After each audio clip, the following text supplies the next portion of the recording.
Good afternoon. I declare open this hearing of the Environment and Communications Legislation Committee into the 24-25 supplementary budget estimates. I begin by acknowledging the traditional owners of the land on which we meet and pay our respects to elders past, present and emerging. The committee's proceedings today will begin with the Bureau of Meteorology as part of the Climate Change, Energy and Environment and Water portfolio. The committee has fixed Thursday the 19th of December as the return date for answers to questions taken on notice. Understanding Order 26, the committee must take all evidence in public session, and this includes answers to questions on notice. I remind all witnesses that in giving evidence to the committee, they are protected by parliamentary privilege.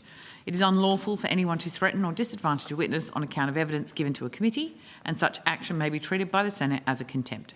It is also a contempt to give false or misleading evidence. The Senate has endorsed the following test of relevance for questions at estimates hearing. Any question going to the operations or financial positions of the departments and agencies which are seeking funds in estimates are relevant questions for the purpose of estimates hearings. I remind officers that the Senate has resolved that there are no areas in connection with the expenditure of public funds where any person has a discretion to withhold details or explanations from the Parliament or its committees unless the Parliament has expressly provided otherwise.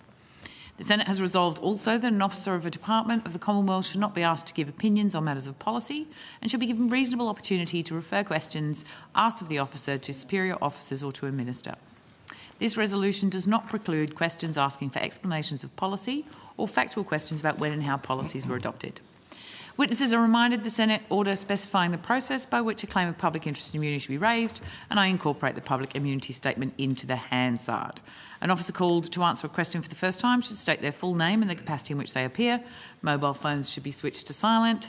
And I would now like to welcome the Honourable Jenny McAllister, Minister for Cities and Emergency Management, representing the Minister for Environment and Water. Minister, would you like to make an opening statement? No, thank you, Chair. No. Okay, I also welcome officers from the Bureau of Meteorology and welcome Dr Andrew Johnson, Chief Executive Officer and Director of Meteorology. Would you care to make an opening statement? I would, Chair, if that's okay. Please go ahead. Okay, thank you, Chair. I appreciate the opportunity to make a brief statement that I hope will be helpful for the committee today. During 2015 and early 2016, just prior to my arrival at the Bureau, the organisation experienced a serious cyber intrusion and a number of major network outages.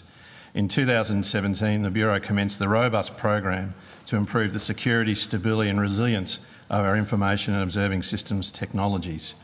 I'm pleased to report to this committee that on 30 June 2024, the Bureau formally closed the robust program. During its life, Robust delivered 58 individual projects in over 150 separate scope items, and this represents approximately 90% of the scope originally envisaged when the program commenced in 2017. Key deliverables include new and upgraded weather radars, flood gauges, automatic balloon launchers and equipment that observes the upper atmosphere. This technology, which is so vital to the forecasts and warnings that all Australians depend upon, is now more secure, more stable and more resilient as a result of the Robust program. Robust has also delivered a new disaster recovery supercomputer and new and upgraded software applications that support critical services such as for floods, thunderstorms and tropical cyclones. Also, importantly, it has also delivered a new Bureau website that is currently undergoing beta testing by the Australian community. The valuable feedback we are receiving gives me every confidence that bom.gov.au will remain the most visited Australian government website, and alongside the BOM Weather app and its over 14 million users, Australia's most trusted source of weather, water, climate, ocean and space weather information. All of these deliverables have been successfully and seamlessly brought into operation during times of significant demand on our core business as usual operations, resulting from the impacts of COVID and sustained extreme weather conditions over large parts of the country.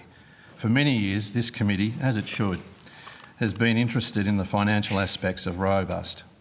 As a result of a Cabinet decision taken in 2017, the Bureau has been unable to share publicly the financial details of Robust.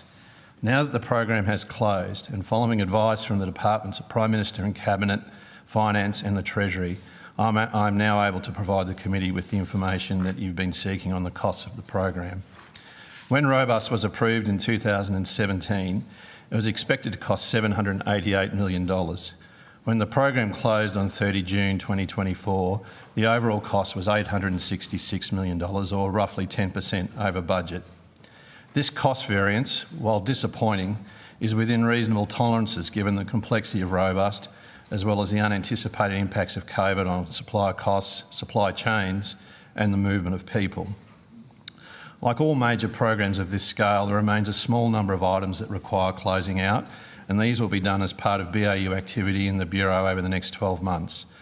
By agreement with the Department of Finance, for this transition work, the Bureau will draw upon funding allocated in the 2021 budget to sustain the benefits of the Robust program. No new funding will be requested for this transition work. During its life, Robust has been subject to a comprehensive assurance and review program. At the most recent Gateway review conducted in September 2024, the panel concluded that Robust has been successful, that its governance has been very effective, that its performance was considerably better than other comparable programs across government, and that Robust was, and I quote, a good news story. I'm immensely proud of the achievements of all Bureau staff who have worked tirelessly to deliver Robust. It has been extremely complex and challenging, and they have displayed resilience, adaptability and professionalism throughout. I would like here in this hearings to publicly acknowledge and thank them for their contributions. Finally, Chair, I recognise that in our previous meeting, the committee had some detailed questions that we couldn't fully address at the time, and I apologise for the frustration that it caused committee members. I have great respect for this committee's work and am committed to providing the thorough responses that you need. And to this end, I have a number of my senior colleagues here with me today who can hopefully provide detailed insights not only into the Robust program but other aspects of the Bureau's work that might be of interest to this committee. Thank you, Chair. Thank you, Dr Johnson. I appreciate those comments. We'll start with Senator Dunnier. Thank you, Chair. Dr Johnson, welcome. So you've apologised to the committee for your lack of willingness to be forthcoming with information last time, or ill-preparedness, I'm not sure which it was. Well, the committee had a number of very detailed questions, Senator. As we always do in every committee, every estimates, every year. And as I said, I've apologised. I noted the apology, thank you. I was just reflecting on that. You don't need to remake it. You do realise in your performance, not just at the last estimates, but ones previously, you managed to unite every single member of this committee in fury at your unwillingness to answer questions. It's not just items like robust or, as you put it, detailed questions. You do realise the impact your performance had, which is why you are having a separate hearing away from the rest of the department today. Well, Senator, I don't think it was a lack of willingness. I just didn't have the information with me to answer the questions that you had. Which is why I wondered whether it was ill-preparedness. No, I just think based on previous... I've appeared before this... I think this is the 25th time I've appeared before this committee. And I'm conscious of meeting your needs. That's my number one priority. And I'm also conscious of making sure that we don't have an unnecessary use of resources given our offices, located right around the country. At the last hearing there were, for the first time since I've been Chief Executive, a number of incredibly detailed questions. As I said in my opening statement, I apologise for that. I know you were frustrated, I was frustrated, but it certainly wasn't a willingness issue. It's just I didn't have the ability to answer those questions at the time, and hopefully we can answer your questions today. Well, why don't we go to them? Because, as I say, it takes a lot for me to lose my temper, and last time I did. I don't want to have to do it again, and I don't think this committee wants to find itself in the same situation. So I do want to go to the matter of the case Chambers and the Commonwealth of Australia, where the appeal has been dropped. And I just, having read the decision of the court handed down on the 9th of February, which was a subject of appeal and therefore before the courts last time we met, and there wasn't much information that could be provided, I just sort of want to go to perhaps some of the details of that.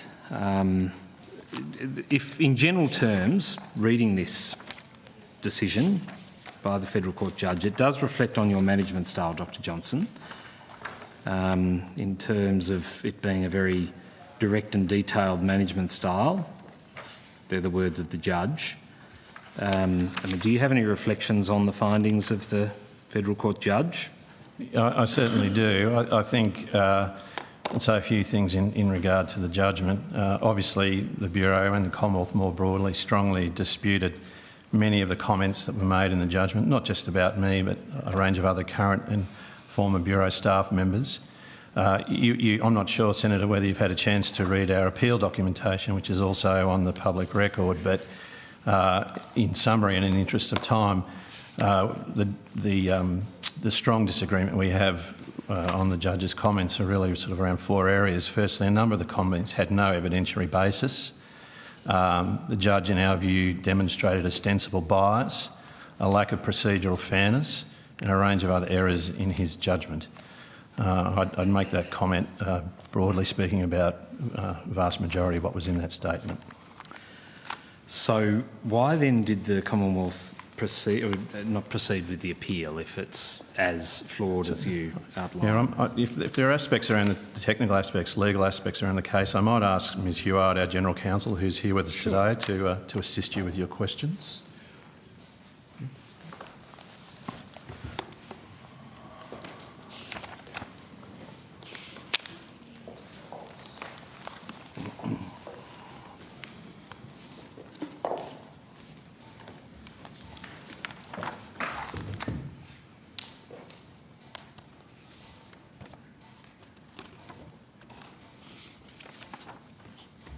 Hello. Hello, Senator. Astrid Huard, I'm the Bureau's General Counsel. I'm also the Acting Chief Operating Officer. So my question to Dr Johnson, for which you've been brought to the table, was if there was such a belief that the judgment that handed down on the 9th of February this year was so flawed, why did we not proceed with the appeal and follow through? Yeah, so we did consider there were very strong grounds for the appeal. However, we were also very conscious that if the appeal had been successful, the outcome would have been that the matter would have been remitted for a full rehearing. That would have imposed a significant burden on both parties, and throughout the conduct of the matter, the Bureau has been quite conscious of its obligations as a model litigant, and one of those obligations is to settle claims where possible and appropriate. Possible, sorry? Where possible and appropriate. To settle? To settle. Yeah, okay. Are the terms of the settlement publicly available? No, the terms of the settlement are confidential between the parties. Are you able to... Is there a confidentiality clause... sorry, you are saying it was signed as a confidential settlement. Yes, so the Comcover signed the settlement deed and it is confidential between the parties. Okay. Could you please take on notice whether you're able to table that deed? I can take that on notice. Thank you very much. So with regard to some of the findings that have been, I presume then, Dr Johnson or General Counsel, you dispute everything in this judgment? Well, certainly there are aspects in the judgment, as I said before in my answer, Senator, where the judge has made comments about current and former Bureau staff, which we strongly disagree with. So there was a statement here at paragraph 91 relating to Dr Stone. It says, Dr Stone's evidence is dealt with further on in this judgment. The court found his evidence unsatisfactory and not credible or reliable. He sought to explain away issues with his evidence. His explanations were unconvincing. The lack of credibility of Dr Stone's evidence, however, not only impacts on his evidence, it impacts on the entire narrative being put forward by the Bureau. It invites negative findings as to the whole of the narrative despite the evidence of other witnesses. So you dispute this, you don't want to appeal it, it stands because no one's appealed it, we've just settled in a confidential setting. So we are, as representatives of the taxpayers, left with this as the finding against Dr Stone by a federal court judge. Is there any reflection from the Bureau on this at all? So the judgment stands on the record, as do our appeal submissions. And I would note that the appeal was dropped because the matter was withdrawn. So there was no longer any need for the Bureau to continue to appeal the matter. So it was withdrawn by the applicant? So what action has been taken? So it's completely wrong in the Bureau's view. The judgment is wrong and there is nothing to do. There is no internal processes to be put in place, no change in culture, nothing like that. Certainly, Senator, as I said in my previous answer, the Bureau strongly disagrees with the comments the judge made about current and former Bureau staff. And in relation to some of those comments, I've also taken advice from the Australian Government Solicitor, and we've also consulted with the Australian Public Service Commission, and as a consequence, we'll be taking no further action. Okay. Are there any other matters on foot relating to employment before the courts in dispute in any way? I don't believe there are any matters on foot before the courts. Are there any matters in dispute between former employees or even current employees in the Bureau? There are always ongoing staff-related matters. Perhaps take it on notice, and if you can characterise it in a way without identifying staff might be the best way to go. I think that is just to assist the official, I do think there are some limitations on what would ordinarily be disclosed around legal proceedings that are underway, and indeed you've already alluded to some of the privacy issues that might be relevant too. So thank you for your forbearance in allowing officials to take some of these things on notice. Oh yes, I'm not going to be unreasonable about this. So you'd be unsurprised, Dr. Johnson, to learn that throughout the last 12 months or more, there have been a range of people that have written in from within the Bureau, and I suspect former staff of the Bureau, to offer their views on how things are going at the Bureau. I mean, what is the view, the general view on whistleblowers in the Bureau of Meteorology? I'm not sure there is a general view, Senator. I mean, there are whistleblower provisions available to all staff in the APS. Those provisions are there for good reason, to provide a mechanism by which staff can exercise their views and provide their views in a safe way and an independent way. So it's a very important mechanism in the overall integrity framework of the APS. Have there ever been any internal investigations as a result of notional leaks or information making their way to journalists or senators or any other? Not to my knowledge. When you say investigations, are you talking about formal investigations, or there's been no investigations that I'm aware of? No internal processes or investigations in relation to that, you say? Not to my knowledge.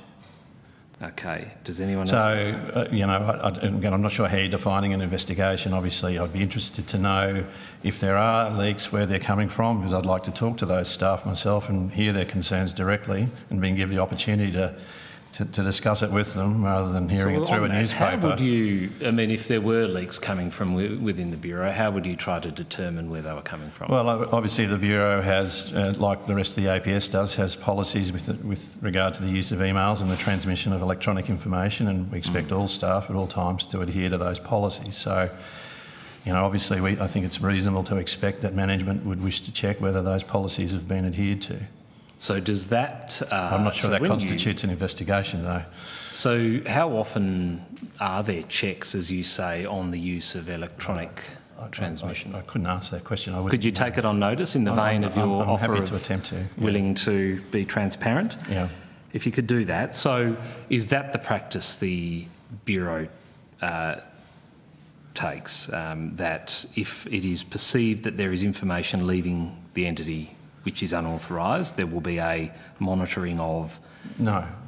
So what were you talking about? No, I'm just saying from time to time we may choose to see whether there's been adherence with the Australian Government's policy with respect to the use of emails and people's conditions of employment. I wouldn't characterise it at all as a practice or a policy. So what triggers that, or is it just a random thing from time to time? That's a good question. I'm not sure how I characterise it. It's probably situationally dependent, context dependent, depending on the nature of the information that's been disclosed. So there has to be a disclosure of information for that process to occur? Well, if information's been disclosed, particularly if that information has a security classification, I think Parliament would legitimately expect the Bureau's management to take action to seek to identify that disclosure. Okay. You'll take on notice the processes around that, any threshold that is of event that occurs in order to trigger such a process. Please, could you detail for me the occasions on which, by date, these checks have occurred? I'll do my best. They may well be informal, Senator. I'll look forward to seeing the specifics of your question, and as always, we'll do our best. I've just provided them. We can provide further information if you'd like, but pretty straightforward. Just back to the matters of staffing, are you able to provide the advice that was provided from the Australian Government Solicitor? I believe it's subject to legal privilege, so no, I'm not. Which is not a reason to not table it. If you want to make a public interest immunity claim, you could take that on notice, which is the standard process. I think we'll take it on notice, Senator Duniam. We'll see what can be provided, and if we need to make such a claim, we will. Yes, normal process. And are there any matters before the Fair Work Commission? Matters before the Fair Work Commission at the moment.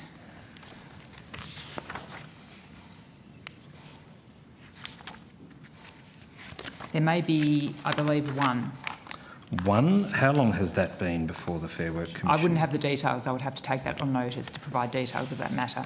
Okay, all right, thank you. Are we also able to get a copy of the opening statement, yes, please? Do you want to I believe the committee may already have it, Senator. Do we? Okay. I'll just check. I know it was provided to the Secretariat earlier before we. Okay. I'm sure we'll get a copy. Yeah. Right. Did you want to rotate? Certainly. Can we just check that we've received it? That would be great, and then circulate. Yeah. Thanks. Did you want to rotate the call, or? Yep, Certainly. happy to. Yep. We'll go to Senator Pocox. Thank you, Chair, and thank you for being here. I note your apology, which I appreciate. I thought it was a very surprising series of exchanges at Estimate that I've never had an experience around in the same way. So I note your apology, and I also note that you have brought a range of staff with you today, which I think is a very helpful thing.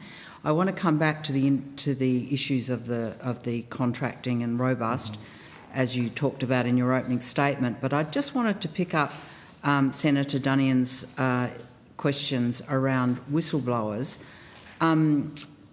What you expressed a view that you would hope someone with an internal whistleblower complaint would come to you rather than a newspaper. Why does someone go to a newspaper, do you think? Have I quoted you correctly? You'd have to ask those folks for what their motivation is. I mean, my own view is that there are many mechanisms by which staff are able to give voice to concerns or feedback they'd like to express. Their immediate management, their manager's immediate manager. My door is always open. I receive, and gladly so, many direct lines of inquiry, requests and feedback from staff.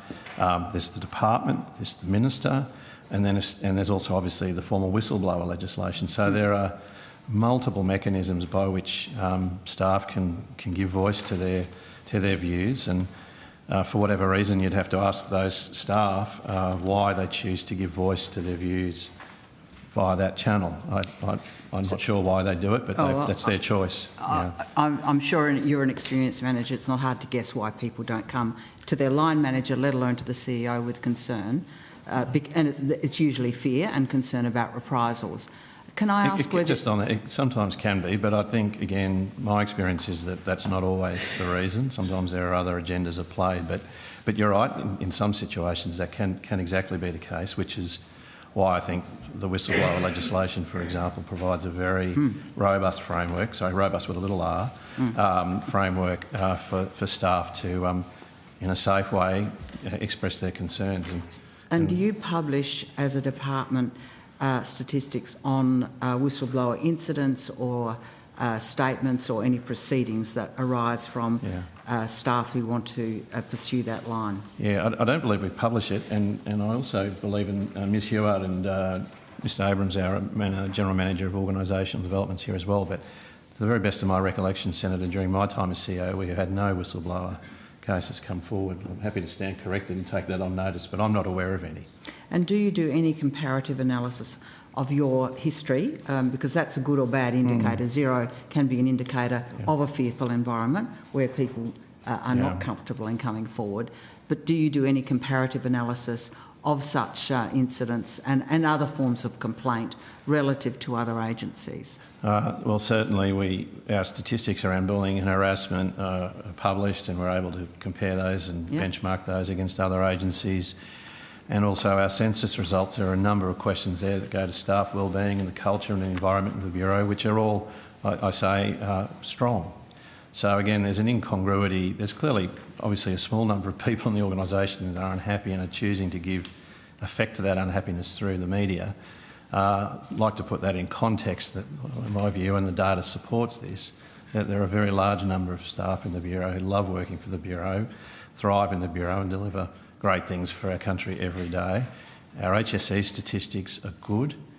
I mean, I'm never satisfied. I'd like them to be better. Our bullying and harassment cases are very low, certainly much lower than when I joined the organisation in 2016. Any number greater than 0 is a concern for me, but nonetheless, in an organisation of a couple of thousand people, from time to time, these matters are going to arise, unfortunately. So when I look at the data, as well as my own feedback when I walk the floors and talk to our staff, the vast majority, I would say the overwhelming majority of staff at the Bureau are happy, and our culture is a good culture. I want to go to robust, and I want to go to the data that you gave, or the sentences that you spoke in your opening statement. You indicated, as I understand it, that the total cost was 886 million. 866 million, yes, for robust. And then you also mentioned the original budget of 780. Yep. 700 sorry, I've just had a seniors moment. Let me confirm it because the numbers are important. 788, yes, I was correct. So I understand that there was an initial allocation back in 2016-2017 of around 300 million for robust. Have I dreamt that figure up, but I understood it and I'd seen it, that I'm figure? I'm not sure if you've dreamt it, Senator. Maybe what you're referring to is when robust was funded, Cabinet agreed on an overall funding envelope, but the funding was tranched into 3 tranches for various reasons. Happy to explore that if you're interested. And that 300 number, I need to double check with colleagues who are probably present here with us today, probably represents or possibly represents tranche 1. It does. They're nodding. So we're just checking. But robust was, as I said, funded in 3 tranches, and that figure of 866 that I gave you represents the combined value of all 3 tranches. Could you provide documentation of those 3 tranches, sure, and the scope of activities that was anticipated in all 3, the timing of the decision around each of those tranches? Did any element of tranches 2 and 3 relate to expansion or review of the original budget and its activities? Yeah, well, I think we should be able to answer that for you today, if you would like. But certainly there were no changes in scope or budget to robust after the original decision. So, there has been a macro decision that was made. There's been an $86 million increase overrun. Correct. Yeah. Yes, and as I said before, that overrun's been, by agreement with the Department of Finance, has been addressed through a budget measure, or being able to draw upon a budget measure that was put in place in the 2021 budget. So the original allocation that we got, that 788 that I referred to, there's no variance to that.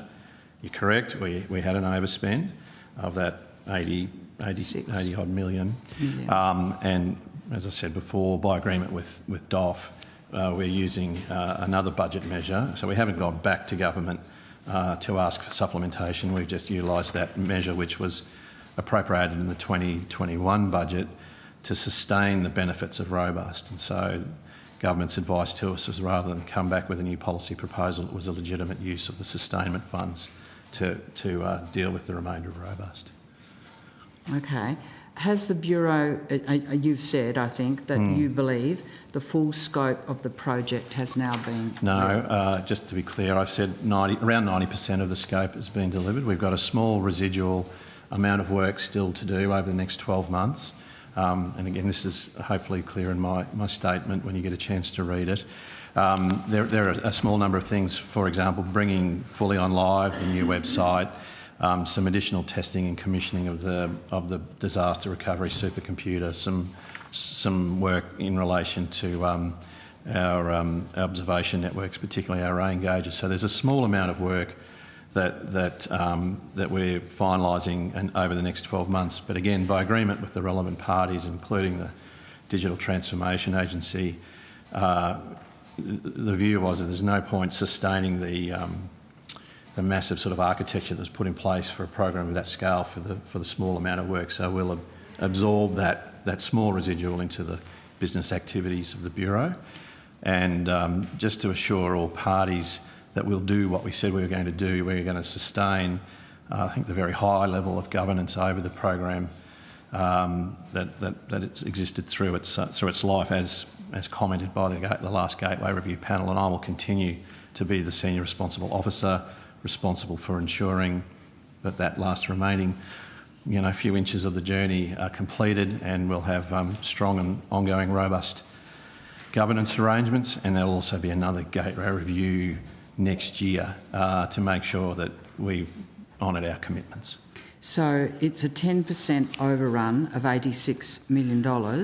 That's right. I'm sure you'll agree that's not a trivial sum. No, I agree. It's not. And it's a 10% under scope at the moment of completion, as you define it. I want to now. So these are two significant. I'm sure you. Oh, look, they're certainly not trivial. I agree with you. But as I said in my opening statement, I really think the performance of the whole program needs to be put in context. Right in the middle of the most intensive, aggressive My time phase. is limited, Mr. I'm also just saying I think whilst it's undesirable, it's well within reasonable tolerances for a program of that size. So I want to move now to contract extensions under the Robust program. When we look at AUSTender, it appears that Robust has not, in fact, been completed, as two of the key contractors on the project, Deloitte and Accenture, have had their Robust contracts extended, adding an extra 26 million to the bill. That would have been a shocking thing. So Deloitte and Accenture have had their Robust contracts extended, adding an extra 26 million to the bill and pushing out the completion date to 2027. What are those extension contracts for? I might ask my colleague, Mr Hayden, who's General Manager for Portfolio Management, also the Robust Program Director, Ms Brinsmead, who are here to come to the table. I'm sure they'll be able to answer your questions, Senator. You guys can stay here. You can sit down there.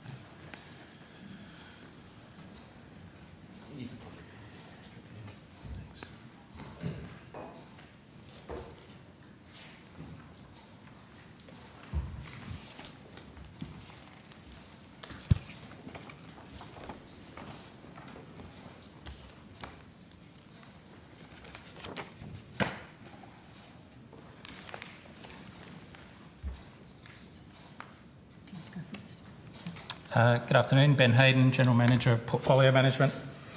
I might just give if you don't mind, give an explanation of AUSTender and... Two specific contracts I'm interested in. Yep. I want to know what the extensions are for. I can give you the numbers if you want. No, I have those here. When a contract is originally loaded onto AUSTender, it represents the original contracted amount.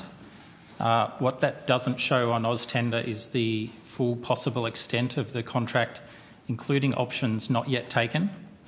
And so those contracts are still active, the Deloitte and Accenture contracts. And we're working through the total contract period. So when you see a variation on AUSTender, sometimes it will be because the amount of effort in the contract has changed, and there's certainly been some instances of that with both of these contracts.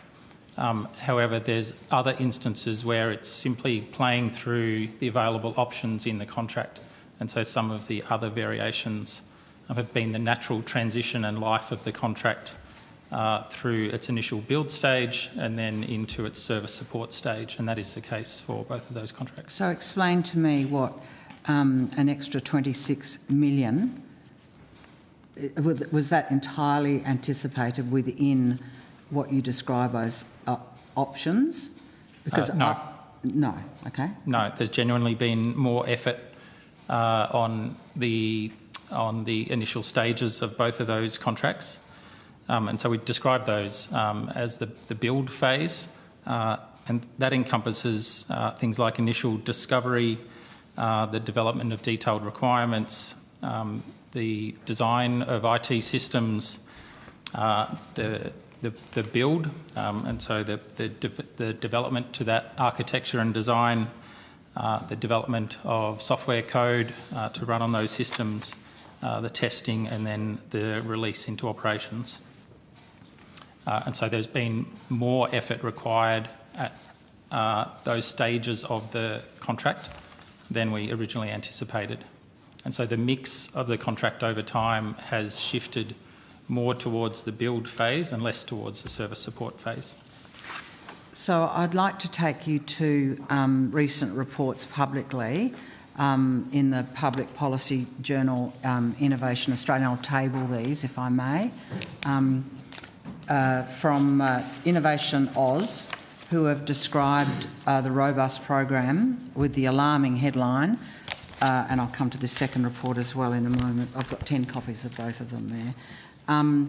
The alarming headline, sky-high IT contractor costs at Weather Bureau. They say, and I quote, Accenture, which was brought into the project in 2019 under a $31 million contract to provide a platform to deliver meteorological information, also had its contract extended in late July. The ninth and latest amendment is the biggest yet at $16.6 million, more than double any of the prior 8. It pushes the deal to more than $75 million at an end date of 2027. This is 8 extensions to a contract, $16.6 million, total of $75 million. What is going on here? These are very large numbers. I'm sure you will agree, Dr. Johnson and Minister. Can you tell, are you aware of that article and what is your response? Yes, so Nicole Brinsmead, the Chief Information Technology Officer and Group Executive for Data and Digital. I was also the Program Director for Robust for a period of time. So those particular 2 contracts, both Accenture and the Deloitte contracts, had 2 components, the build contracts, which my colleague just referred to, but also those contracts included the run component. So once the Robust program was over, those vendors were retained to continue to provide run services for the technology that they'd built. And so those recent extensions on those 2 contracts were for the run services. So why does a contract, and I'm referring to 3623-750A9, described as Channels Platform Workstream 2, that was initially worth $31 million, is now costing the taxpayer upward of $75 million. Can you give us an answer in broad terms about what's really happening there? Because it's a massive change. Yes, that goes to the point that my colleague made, that the effort associated with the build of the Channels platform has been greater than originally anticipated, but it was also always planned for those vendors to run those contracts or run the support services once the build complete. So the build components of those contracts were always anticipated. However, they weren't published in the initial Oz tender amount when we published the tenders on Oz tender, but they were part of the initial contract. So I've got real concerns about Oz tender in general for the amount of detail we get for very large spends of public money. I'll set that aside. What you're saying to me is what is on Oz tender has a huge amount of elasticity behind what appears on the page, which takes you potentially to a series of options for expansion within the contract. And secondly, you're saying the contractor can come to you and say, Deloitte can come to you and say, the effort has been way bigger, we need an extra $5 billion, $10 billion, in this case, many million, just to run the argument. What work do you do to monitor and evaluate that effort so that we can have some confidence that value for money is real and that the effort is real? So there's a number of controls in place. Some of them are pre-contract and some of them are in contract. So we have the base contracts developed by the Australian Government Solicitor. We run open tender processes to make sure that those initial prices are competitive. Through Robust, we had an external probity advisor throughout the tender process and the whole program. We comply with the Digital Transformation Agency mandates related to contract terms, the maximum contract terms and options. And obviously we choose the tenderer for contract based on overall value for money, which is not, obviously, as you know, not necessarily the lowest price. When we're in contract, each of those major contracts has a contract manager to ensure compliance and to manage the life of the relationship. There's regular engagement forums and escalation mechanisms. The Bureau has a contract management framework which guides that activity of the contract manager. We report those contracts to the program governance bodies. There's contract change controls, and the Bureau has a system of delegations to ensure that high-value contract decisions are made by an appropriate delegate. Thank you for that, Mr Hayden. Can I ask for a detailed explanation on notice, giving explicit reasons for each of the 9 contract extensions? I've had very paltry 2-line answers to my previous quans on this issue, and I'd also like detailed explanations of the way in which effort is judged and compensated, because is it not true that Accenture and Deloitte have not been exposed to competition in relation to all of these extensions, which are very expensive on the public purse? I've just got a little further to go and then I will be done if that's helpful. I'm happy to sit here and rotate if that's what you want. No. But if you could take that on notice. Certainly. You will? Thank you. I want to ask about one of the many robust contracts awarded to Deloitte, this one in August 2021. Happy to give you the number. It's called Integration Competency Centre. According to AUSTender, the original value of the contract was a little over $4 million. It's now at $20 million, I understand. Why is that project costing us nearly 5 times the original estimate? Yes, so Deloitte were contracted to build the Bureau's new integration platform. The original value of the contract was, as you cited, along with the sort of Accenture contract, the complexity of that platform was greater than anticipated as we went through the discovery and the design phase. And there were also options on that contract as well. As we went through the build of that process, then more effort was required. So did Deloitte come to you and say, sorry, we underestimated, we need more money? Or did the Bureau suddenly decide you needed a much different or bigger project than originally anticipated? Who's doing most of that here? Was driven by the Bureau as we went through the design phase. The build of the integration platform was heavily integrated with our data platform and our channels platform. And as we sort of understood the solutions associated with those, we understood the technical dependencies, and in some cases that meant that there was more effort required. And so we had to go to Deloitte and sort of say, we now need this aspect, so we need this problem solved, and could you do that for us as part of as their build contract? And what's the consequence within the department, within the Bureau, of such a massive shift in the pricing and oversight of what was at first specified and budgeted and now is 5 times greater at $20 million? Yeah, so Senator, if I can jump in here, I think in a project or program, I should say, of this scale and complexity, there's going to be some aspects where there's more expenditure than anticipated, and there's going to be some aspects where there's less expenditure than anticipated. And I'd draw your attention to our answer to your question on notice from the last hearing, SQ 24-000493, where we've listed the projects where there have been, where we've been able to deliver scope for less than the original budget, as well as the work streams in Robust where the costs were more than the budget that we expected. So there's going to be ups and there's going to be up and downs. And at the end of the day, when it all comes together, across all of those 150 scope items and so on, which is an enormous amount of activity, there's that delta that I referred to in my opening statement, that sort of 10% delta. So I think we're happy to, if you'd like, go through each one of those, but there'll be somewhere we've been able to deliver the scope as we've undertaken the work for less cost than was anticipated, and there'll be some where it's going to cost us more. And again, having done a few of these things now, that's the challenge you face when you're trying to deliver a program of this scale and complexity. Until you're right into it, it's very, very difficult to pin it right down. But it's fair to say, isn't it, Dr Johnson, there are a range of costs that are to do with robust that are not yet covered, that are not included in the 866 million figure. I perhaps wouldn't characterise it that way, Senator. I think there's two, what I would regard as two categories of costs. So there's the cost that's required to finish that remaining scope that I referred to, that tail, that transition work.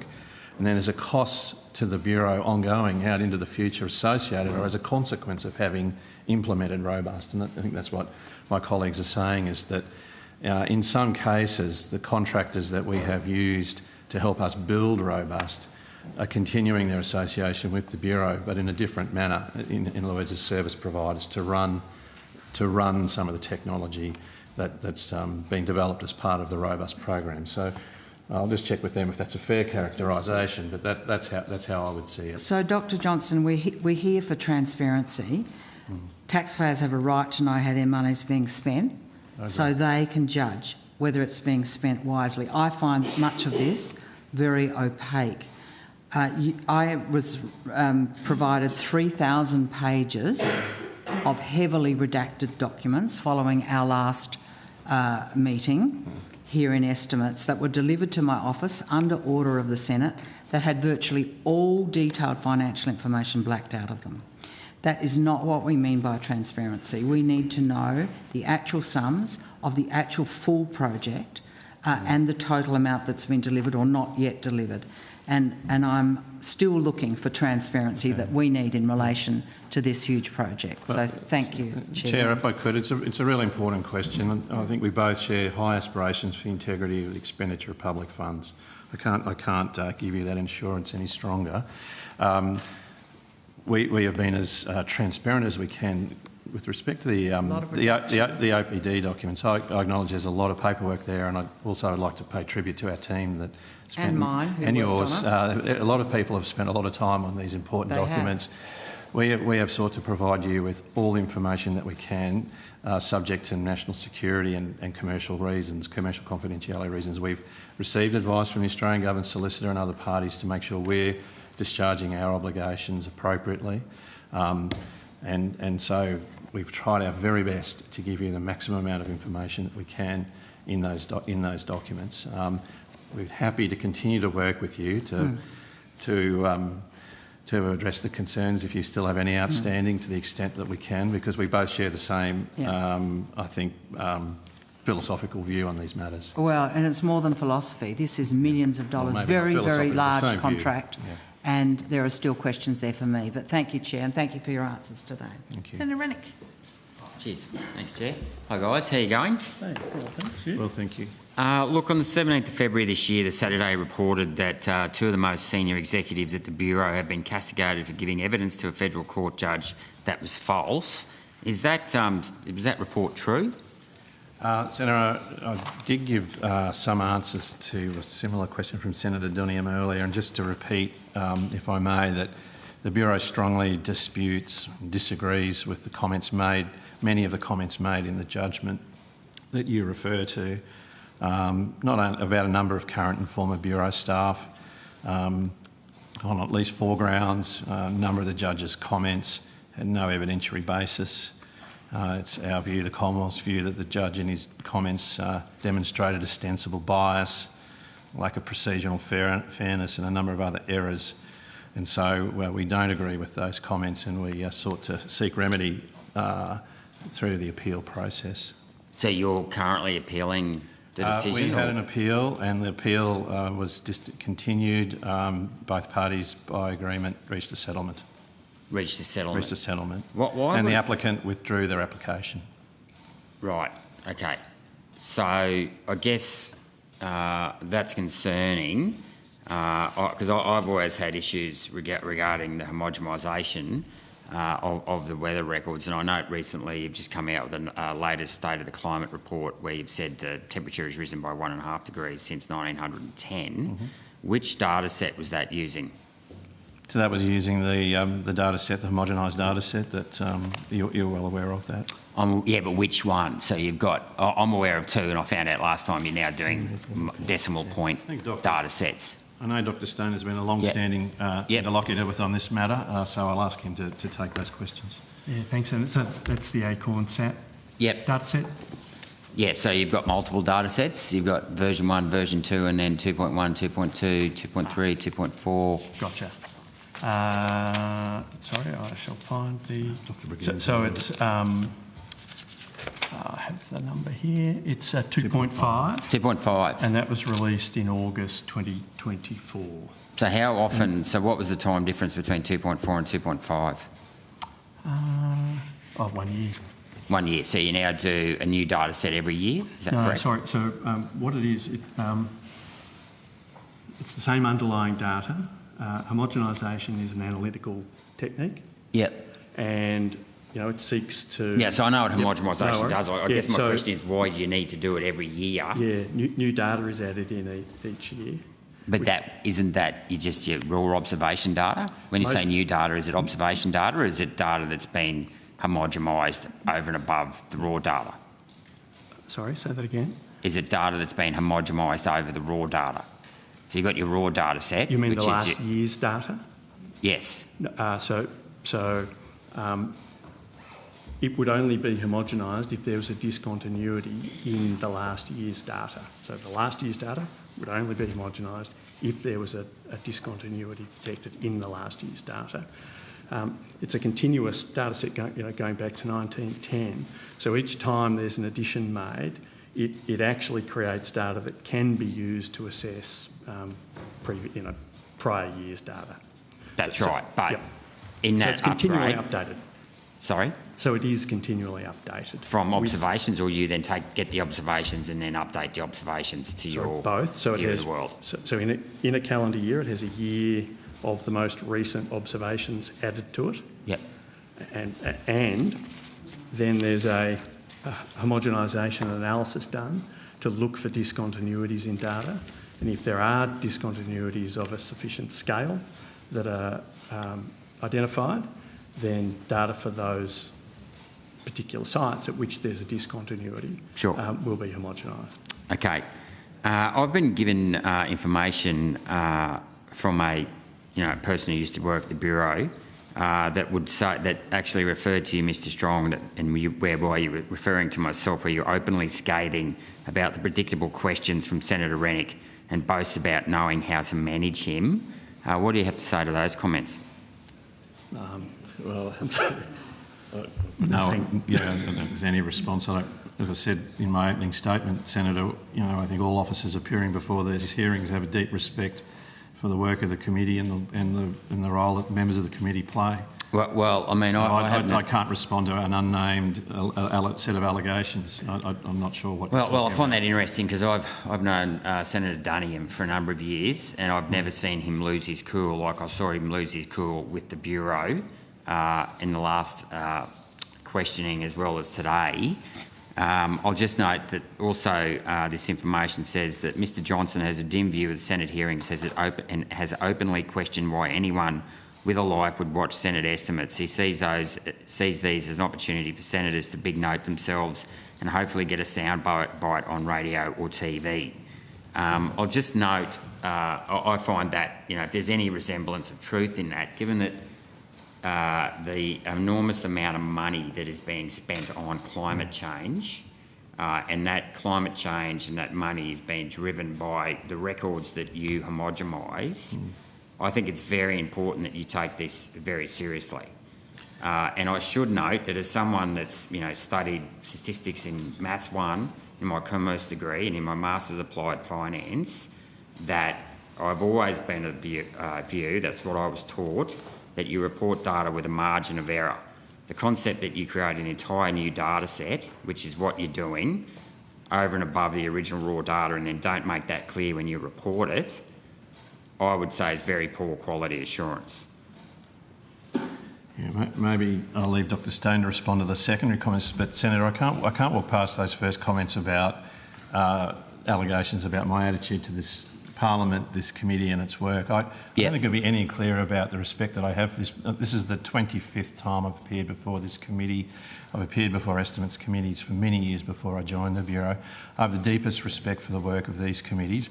I acknowledge sometimes our interactions are not pleasant for me, but my staff would also tell you that I share with them that whilst it may be unpleasant some days, it's an absolutely fundamental part of our democracy. It is. Having lived and worked overseas for many years, I don't think any of us accountants the alternative. So I reject those comments, and I'm disappointed that someone's chosen to make them. I just can't be any clearer, Chair, through you, on the record, for my respect for the work of this committee and its members. Right, because I know when I was a Senate candidate, and I originally criticised the Bureau for not doing parallel runs when you change your equipment. So you've changed from large Stevenson screens to small Stevenson screens. You've changed from mercury thermometers to platinum thermometers. Okay, and I was castigated for saying I didn't know what I was talking about. And this isn't science, this is record keeping. There's a very big distinction how you keep records. And that's something, so in the profession I came from, if we went and created an entire new data set, we'd end up in jail for that. Okay, so I just find this whole concept of homogenisation and ignore it, like the lack of parallel runs you did when you changed the Stevenson screen, to be very poor quality assurance. So I hope we get better bang for buck out of this $66 billion on the robust project that you've just implemented, because this stuff is very, very important. Well, I think we share that in common, Senator, about how important the integrity of the national climate record is. There's a lot in your statements there, I think, which... Well, OK, I'll ask you a specific question. Yes, there's a specific question. OK, are you going to start doing parallel runs when you change Stevenson screens, when you change equipment? Because that's quality assurance 101. I'll answer that question in two ways. As we've described previously, using 6 nearest neighbours rather than a simple paired comparison actually gives you a much more powerful means of understanding the effect of a change in observation practice. So that's why we use 6 nearest neighbours, and the name given to that, using those 6 nearest neighbours to correct a discontinuity, is homogenisation. So that's one thing that we do. But we need to qualify that. So some of these neighbours are 1,000 kilometres apart, and some of these neighbours, so we've had this discussion before about Marble Bar and Port Hedland, some of these neighbours you're taking coastal sites and comparing them to inland sites. How do you think you can do an actual homogenisation where you're comparing two different locations, geographical locations with different weather patterns? I mean, like my hometown's a couple of 100 kilometres from Brisbane. The weather pattern there is completely different to what it is in Brisbane, which has humid heat. 200 kilometres away, it's a dry heat. Understood. So you use neighbours that are similar? Yeah, I know the process. You don't need to explain it to me, but I still struggle as to why you wouldn't run multiple thermometers, for example, at the same location, just for redundancy. I mean, that was a recommendation in the independent peer review back in 2011. I will say too, I mean, when we make changes to stations, such as those that we are going to be making in the next few years, all of those will be accompanied by at least 2 years of parallel runs. Okay, that's good to hear. Yep. Okay, cheers. Thanks, Chair. Thank you. We'll go to Senator Dunniam. Thank you. All right. Look, I think we will obviously take what's being said here about an approach to transparency moving forward. So the proof of the pudding is in the eating. So we'll see what comes back on notice to a number of these questions. Just back to the court case we were discussing before, is there a total cost that's been accrued to the Bureau relating to this action? Senator, the costs for the court case were paid by our insurer, ComCover. So if you've got any questions around the cost, you'd need to direct it to them. Right, okay. And then whose decision was it to pursue the appeal? Again, I might ask Ms Hewitt to join us if we start to get into technical matters. I believe ultimately it's ComCover's decision as the insurer. Obviously, they took advice from the Bureau, from the Australian Government Solicitor, the Office, or the Attorney General's Department is probably a better way to categorise it, and also our legal representatives. And I'm just checking with Ms Hewitt that that's an accurate characterisation. Yeah, so ComCover has the conduct of the matter. It was reported to them under our statement of cover, and so they have the decision rights over the important aspects of the case. So including whether to appeal or not? Yes. Okay, so the Bureau has no role in deciding. We to were appeal. involved, obviously, in the matter. You know, we had to provide information, and we were part of those decision-making processes. But ComCover has the decision rights. So does the role of the Bureau in that process you've just outlined include providing a recommendation about whether appeal be pursued or not? No, there wouldn't have been a recommendation provided. Okay, so just the facts of the matter are presented to ComCover and they make a determination with no urging or recommendation advice from the Bureau. There's no... There were discussions between counsel, so our senior counsel, our senior external counsel, like the barristers who were briefed in the matter, who were briefed by McInnes Wilson, who were the ComCover appointed lawyers. And so there were discussions between all parties. Okay, so I'm trying to ascertain whether the Bureau provided instruction to any party, be it a ComCover related entity, council or your own legal representatives to pursue the appeal.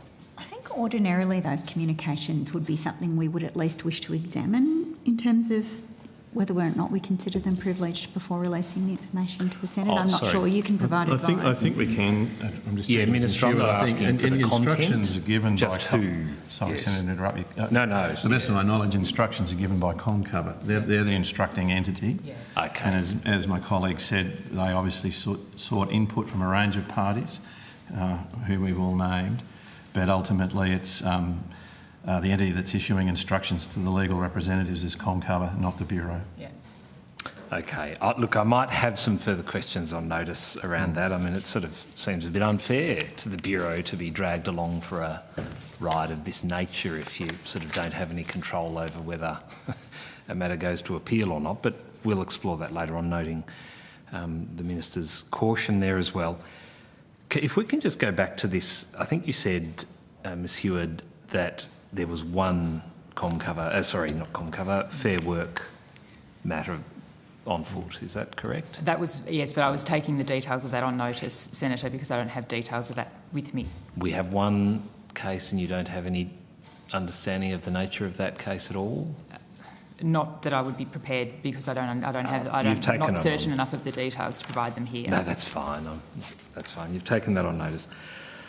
Okay, if we can then go to more broad matters around personnel. Dr Johnson, at the February estimates you said that you didn't believe you'd taken a decision to terminate anyone at the BOM. You said it was something you had to check and nothing comes to mind. There have been, as far as I could calculate, 35 cases of terminations of employment among the executive and other high-paid staff alone. So that's from the 16-17 financial year, as far as I could add up.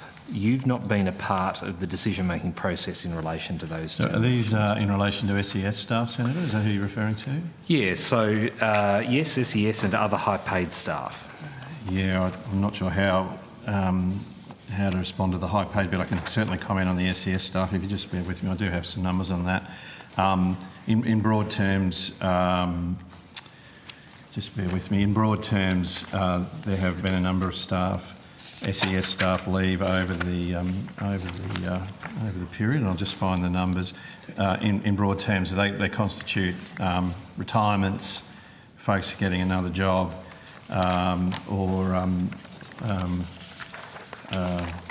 basically retirements or folks getting another job. I don't believe there's been any redundancies in any of those SES roles. Actually, sorry, I apologise. I'd like to correct myself here. So there was 16, so there's 37 that have left since 2016. 16 were due to retirement. 6 have got roles in other APS agencies. 3 who were given a redundancy. There were 10 who resigned and 2 who came to the end of a non-ongoing contract. Okay. So that's the breakdown. Yeah, sure. And the redundancies are as a result of... I don't have dates on when they occurred. So, Okay, but there's on nothing notice. in recent memory. It may well have been. Well, we're talking almost 7 a or 8 decade years here ago. now. You know, Yeah. So Well, perhaps on notice you could just give me the we'll do our best. reasons around that. But my question was more around your involvement. But I presume these positions we're talking about that have separated from the organisation, or these individuals, I should say, were not your direct reports, but perhaps 1, 2, 3 pegs below you, and so therefore you may not have been. They may or may not have been. It depends on the case. So, for example, obviously SES Band 2 officers report to me. A couple of those, for example, were retirements, regrettably, due to ill health. But none of those are redundancies. But they may well have been SES Band 1 officers that don't report to me, and that would have been signed off by the Band 2 officer. Okay, all right. Well, I'll ask for some further information on notice there. Just with one of these, around this issue of clarification, Susan Barrell, former Chief Scientist, it's noted in the financial year 18-19 documentation that she retired. Correct. So it specifies her departure from the organisation, but it doesn't do that for others who may have departed in the same fashion or for another reason. Why is that? I honestly have no idea. There may have been is it in the annual report, you're saying? Yes. Page 129 of the 18-19 annual report. Yeah, I don't have that with me, but I can certainly take it on notice. It may well be. Look, actually, I don't want to speculate. I'm not sure why. No, don't speculate. Why that would be. Take it on notice, and we'll have a fulsome answer around why that one might appear as it does here, as in brackets, retired under her name with the remuneration elements as outlined there, and then for the others in a category departing from the organisation, they're not listed in any similar way. Just back to the issue of whistleblowing, I mean, one of the things that's been effective with other organisations to try and manage some issues, the Antarctic Division was able to allow its staff to attend in-camera hearings of this committee, the references version of this committee. Is that something that the Bureau would be comfortable with if it was something that your staff felt more comfortable doing? Oh, Senator, as per my earlier comment, you know, I strongly encourage all our staff to give voice to how they feel about their workplace and its performance. And so, you know, if for whatever reason staff feel that all those mechanisms that I alluded to before in my earlier answer still don't meet their needs, then I'm open to any mechanism that provides staff with a forum to express their views. And I should have also added, actually, in my earlier comment, we have a staff consultative forum and a whole range of other, there are multiple layers in which staff can give voice, and believe me, most of them do. I welcome it. We're better for it. We improve as an organisation because of it. But as to your point and others, there'll always be from time to time folks who don't feel they can. And I understand that. I understand that too. In any organisation, anywhere, anytime. Absolutely. No. So. Just back on the redundancies. So, as I understand it, there were 4 involuntary redundancies and terminations in 16-17. Was that when you were there? I commenced in September 2016, so it may have been before I joined. I don't. It may have been during that financial year. On notice, could I understand what they, you know, in broad terms, obviously, what they related to? That would be helpful. And just closing out on the court case, last time we caught up, Ms O'Connell, we were talking about the advice that was provided to the Minister relating to the 9 February ruling of the judge, and there was urgent advice sought. Was that advice provided to the Minister? Yes, Senator. So the Secretary sought and considered advice. The Secretary sought or the Minister sought? No, the Secretary sought advice and then, yes, provided information to the Minister. So last time we met, we were talking about the Minister seeking advice. That's right. The Minister sought advice initially from the Secretary. The Secretary then, sought advice, and yes. So what date did you say that was received by the Minister? There was. I'll read out perhaps a sequence of events because The Secretary sought advice when the matter went to appeal, and on the basis of receiving that advice, he determined he could not take action at the time the appeal was afoot. So then it was held for decision when the court had finally determined the application for leave to appeal of the decision. The matter then settled, and then the Secretary provided information to the Chief of Staff of the Minister to say that the matter had settled, and the Secretary then sought additional advice to assist him to form a view about whether he would take any action. Any action in relation to the statements made in the court judgment? Decision. Yeah. The Secretary also wrote to the Public Service Commissioner on the matter, and the Secretary then considered that advice and the consultation, and he decided not to pursue an investigation into the conduct of the Director arising out of the Chamber's decision. He then advised the Public Service Commissioner and the Minister of that decision, and he did that advice on the 27th of September. So there was no advice between the request being received from the Minister on the 13th of February and the 27th of September? Sorry, there was advice. That was advice around the fact that the matter had gone to appeal, and the advice that the Secretary had sought and considered in relation to the matter being appealed was that he was not going to make a decision whilst the matter was under appeal. That changed, obviously, when the matter was settled. On notice, could you provide that sequence of events with dates? Yes, Senator. Thank you. All right, that would be good. Just on notice as well, I wonder if I could understand why Mr Graham Hawke left the Bureau in 2020-21, why Mr Alastair Legg left the Bureau in 21-22, and why Ms Vicky Woodburn received termination benefits in 22-23 as well. On notice, please. Ms Vicky Woodburn? Yes. May want to check that, Senator. She's actually present here today and is an ongoing member of our executive team. I hope. Apologies to Vicky. Sorry if we've sacked you out.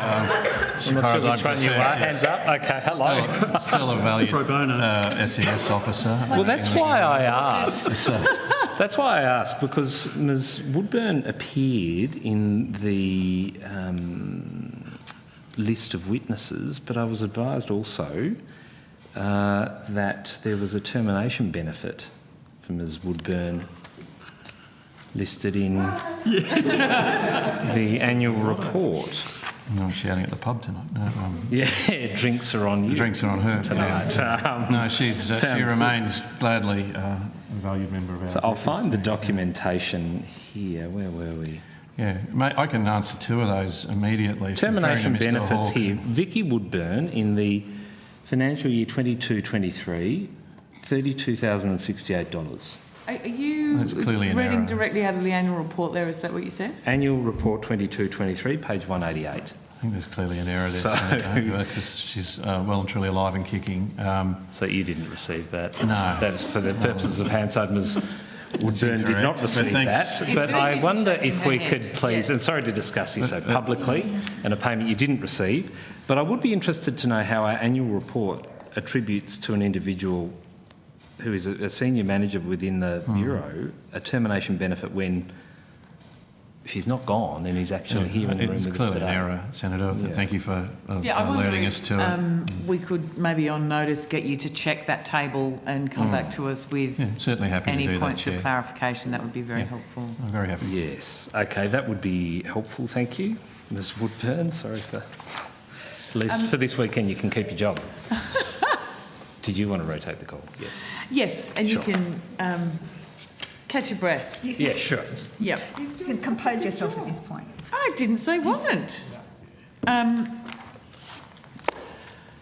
Randomly perusing your website, as I frequently do, I came across the Australian Space Weather Forecasting Centre. Correct.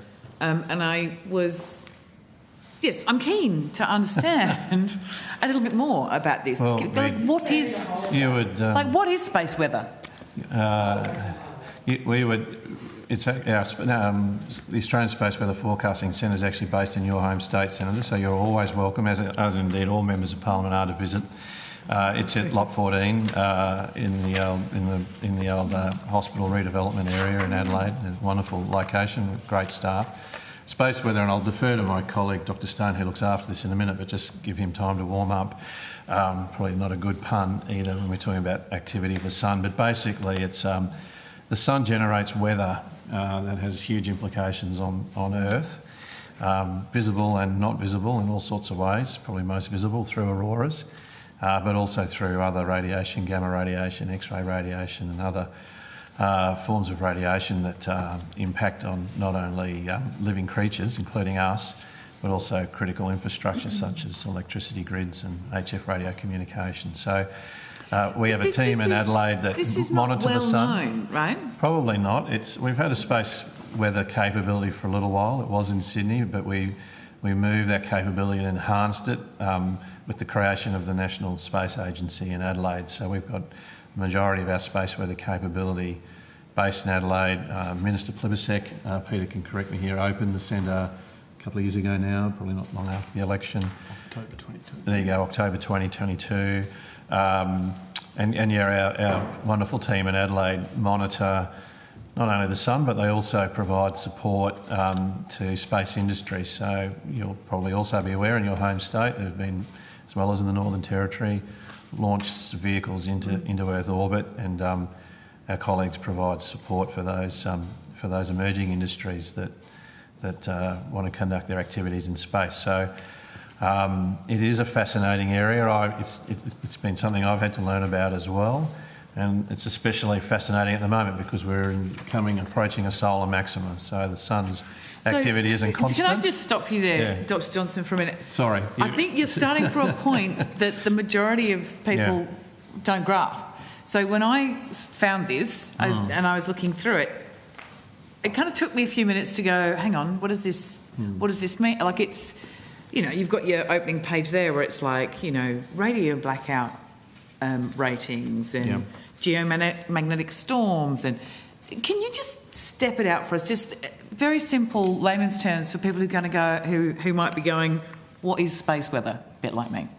Yeah, well, I'll have another crack at it. Maybe I'll hand over to an expert here rather than just an arm waver like myself. But Dr. Stone can hopefully provide a clear articulation. Yeah, no, thanks. It is a fascinating subject. So sun's a great big ball out there burning, and it sends out light and heat that we all can feel and experience. In addition, it sends out electromagnetic particles. And that's really what we're looking for with space weather. And the amount of electromagnetic particles that the sun spits out actually changes on a cycle where the distance between the peaks is about 11 years. Okay. Yeah, so you go through a period where there's not all that much, and then 5.5 years later you have a period where there's quite a lot. And we are in a period where there's quite a lot. And when it becomes apparent to anyone who lives in a southern latitude is an aurora. Right. So the aurora australis is that electromagnetic radiation hitting the atmosphere and exciting atoms and making all those colours that we see. So that's the sort of fascinating and visual bit that people are really aware of. The bit that people aren't aware of is when there's lots of this electromagnetic radiation coming in, a lot of the things that we use in modern and not so modern technology use radiation. So, for example, power lines that have electricity going through them, if you hit them with a whole lot of that electromagnetic radiation, it actually can cause a surge in the transmission wires. So that's part of why we issue a space weather forecast. Right. So, for example, if we forecast a peak in electromagnetic radiation, we actually issue a warning, and they're issued on different scales. And if it's higher up the scale, we would expect that, for example, power transmission companies would actually reduce the amount of electricity they push through wires so that when the electromagnetic bit hits it, it doesn't trip. things. So that's one. Another is satellites. We're highly dependent on satellites for global positioning, telecommunications. Amazingly, if they're sitting out there and with their panels and sensors facing the sun, basically the amount of radiation that they can get during a peak can damage them. And so again, if you issue a forecast, it's actually possible for the satellite operators to actually reorient them so that they don't get hit by as much of the radiation. So there's other examples, but that's what the space weather forecasting is about. It's a 24/7 operation, like our standard weather forecasting. Has a team of roughly 20 people who do that largely out of our Adelaide, one of our Adelaide locations. And to support that, we actually have monitoring equipment around Australia, and it's a global effort. So, because I was going to say, is this something that you do in combination with other agencies? It absolutely is. Because the Earth's spinning, everyone has the chance of getting hit by it, and so we share information, we share science, and I'm sorry, I might miss some of them, but we have a close relationship with the US, France, Japan on this, so gathering information and actually not simply waiting for the radiation to hit us and go, oh my goodness, that looks a bit high. We actually monitor activity on the sun so that we can forecast, say, oh, the sun is doing this, and that's the kind of thing that leads to a burst of radiation, and that enables us to provide the forecast with the maximum lead time possible. I should say, Senator, that while the relevant officials aren't here, this is a really important function at the Bureau that supports the NEMA, which Senator Davey is particularly interested in, because NEMA has responsibility for coordinating responses should there be an elevated space weather incident. So when you say an elevated space weather incident, what does that mean? Yeah, it's a pulse or a burst of a high amount of electromagnetic radiation in addition to the heat and light coming from the sun. But what is the impact? So you talked about impact on potentially on power lines. Is that it? No, so power lines, global positioning systems, telecommunications. A classic one is high frequency radiation, radio communication. So in a country like Australia, where particularly in remote and rural areas, people are dependent on HF radio. Aviation, so there was some press, for example, you may have seen, of a Qantas flight en route from Australia to New Zealand that temporarily lost communication across the Tasman during one of these events. Obviously critical for our defence forces. And so we provide a forecast, just like we do today. Canberra, actually I'm embarrassed because I haven't checked the forecast for Canberra today, but we will provide a forecast and an analogue of our weather forecast, but for space, to all those industries. And as Minister correctly pointed out, she beat me to the gun, constantly making sure that the National Emergency Agency's operations room here in Canberra is kept aware. And indeed, credit to NEMA, just this year gone, we've just run our first national space weather exercise, so exercise our muscles, called Aurora.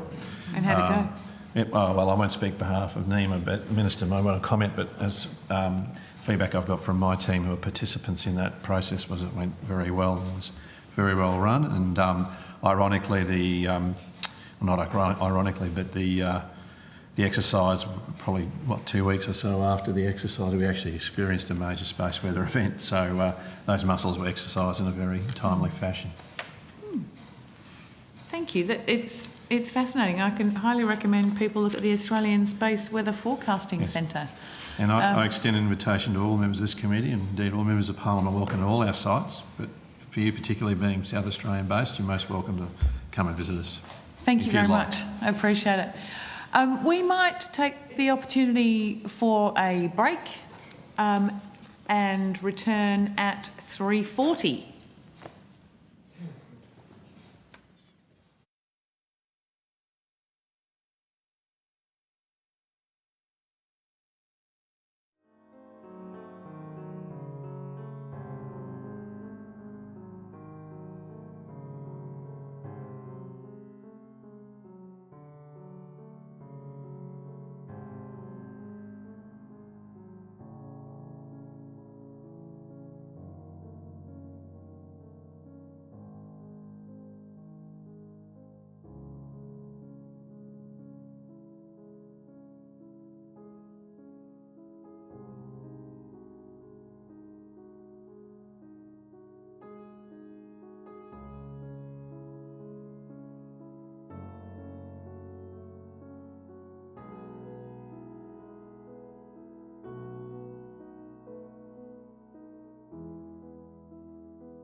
Having a chat with the Minister, had a couple of questions. Senator Davey's currently paying Senator no attention Davey, would you whatsoever. like to come back?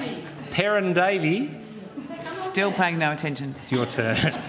Sorry, I'm colluding. Collegiate. Yeah, not in your chair, you're not getting the call. Giving you an advanced version of the questions. All right, Senator Davey, take it away. So I've got a few themes, but flowing on from the emergency management theme after talking about space weather, I have some questions about the Australian Climate Service, Yes. which I've just found out is Ms Woodburn. The late Ms Woodburn's... the non-terminated Ms our former colleague. Welcome her to the table, Senator. Reports of your termination are exaggerated. Correct. You better talk to the Chief Financial Officer wherever they are. Hello, he was sitting next to her. I was sitting next to one another. Thank you very much, Ms Woodburn, for coming. So the ACS, Australian Climate Services, it's described as a partnership between the Bureau, the CSIRO, the Bureau of Statistics and Geoscience Australia. My understanding is currently the Bureau is the accountable authority? Is that correct? I'm the accountable authority. You're the accountable authority. An independent review was conducted because of the rapidly growing demand for climate and disaster risk information. Of the 11 recommendations, one was to transfer responsibility for the emergency management support functions from the ACS to NEMA. Is that correct? That is correct. What will that look like? So Vicky Woodburn, Group Executive, Australian Climate Service. So in the first 3 years of the Australian Climate Service, we pulled together data which looked at weather and hazard data, and we joined that with exposure vulnerability data to help inform emergency management. So we had a range of teams, including Bureau teams who sit in the National Situation Room. We uplifted a range of data tools such as supply chain impact modelling, which would enable in an emergency situation or in a relief recovery situation for decision makers to have more accessible information. So we have now worked closely with NEMA, and we've transitioned that over to NEMA. So through a machinery of government change, we've provided the resources that we allocated to that part of our work, and work closely with NEMA to hand those services so they do them more directly, which enables us to look at the medium to longer term risks, which really is about trying to get ahead of some of those challenges that communities are facing. So could you break down what portions of ACS have gone to NEMA and what you retain? Yes, so it's emergency operational services. So there's $12.6 million from this financial year that we've transitioned over to NEMA. That includes services that the Bureau now provides bilaterally to NEMA, which is a small team that sit in the National Situation Room. So they provide weather, hydrology, space weather services and others to the National Situation Room. There are a range of services around from the ABS and Geoscience Australia which provide exposure and vulnerability data. So who's there, where are they, what sort of population statistics and what's the attributes of those communities. And then there's two projects that were short uplift projects. So one is a CSIRO project which looks at uplifting supply chain models to make it more accessible for decision making. So that essentially we turned a scientific model into a tool that could be used for decision support. So that project for its last year is now in NEMA. And then there's one on smoke forecasting, which is again a CSIRO project, which is a short-term project which uplifts some science and makes it more practical and accessible. So the Bureau has transferred $12.6 million to NEMA. Has any staff gone as well? No staff have left the partners. The ACS is as an allocation, so as a Type F agency we get a budget allocation and an ASL allocation. Through the machinery of government change, funding has gone to NEMA. No ASL have gone, but some ASL have left the ACS cap and has, in this case has gone to the Bureau to support the National Situation Room team. So 12 staff have left my cap and have moved to the Bureau's. Right, so you're down 12, the Bureau's up 12. Same people though. Yeah, same people. It's just who's signing the paycheck. Correct. Or which branch, because you're still within the Bureau. That's correct. As we've ascertained today. I think, Senator Davey, the kind of the big picture way to think about it, which was alluded to in the earlier evidence, is that when the Australian Climate Service was first established, it was intended to provide both short-term information about that would support in a very near-term way the functions of the emergency agencies, but also to provide medium and long-term strategic analysis to allow agencies to undertake resilience planning and prepare for longer-term thinking about climate adaptation. The finding of the independent inquiry was essentially that those two functions were in tension with one another in a way, in a single organisation that was unproductive, and it would be better for the short-term work to be administered by the Emergency Management Agency directly, but to allow greater focus to be brought to the medium to longer-term work, which remains the responsibility of the Australian Climate Service. So, which is not to say that you may not ask Ms Woodburn to explain all of the detailed ways that that's been implemented, but that's the sort of big story of the reform. Thank you, and that actually simplifies it quite a bit, because can I just ask also how, because there's so many acronyms, how the National Disaster Risk Information Services capability, where does that fit within the ACS, or is that separate, or has it been? So I think it was absorbed. Yes. So the national. So essentially, that was an early concept of what the ACS has now turned into. So that early concept was how do you, I guess, from a data and ICT perspective, how do you connect that data in a meaningful way for decision makers? And there was a pilot.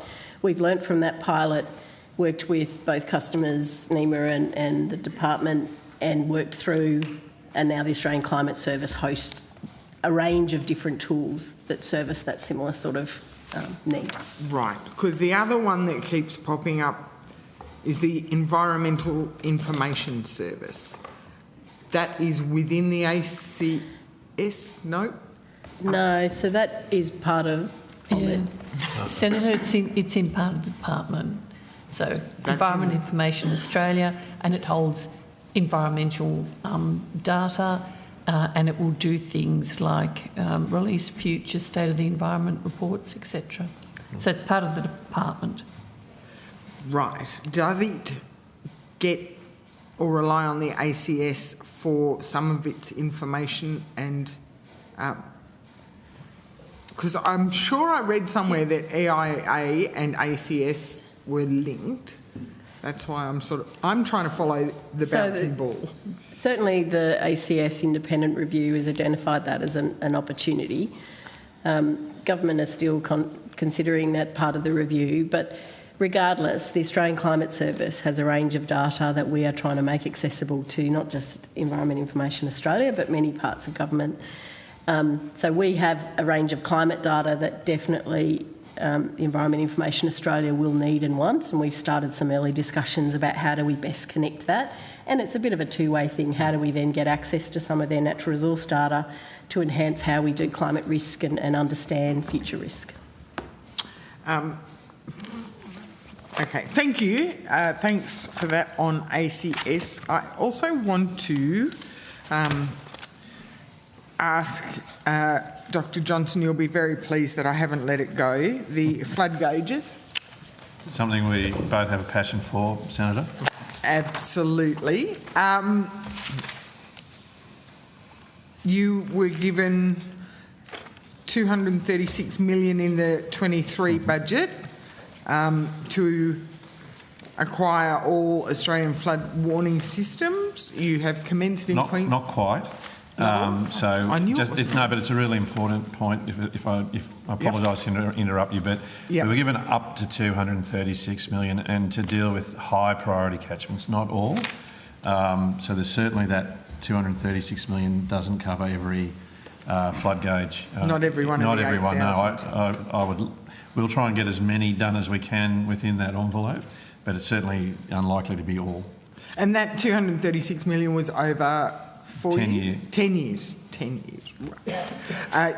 Are you commencing in Queensland? We are. We're well underway, and I'm pleased to report we're on schedule. And indeed, we had the pleasure of Minister Plibersek at one of our first sites at Camarunga, just northwest of the city of Cairns. In September? I think Peter was there. I was unwell, but we're well underway, on schedule, on budget, and I'm also pleased to report, I think the last time we had a discussion we were still negotiating cost-sharing agreements with the states.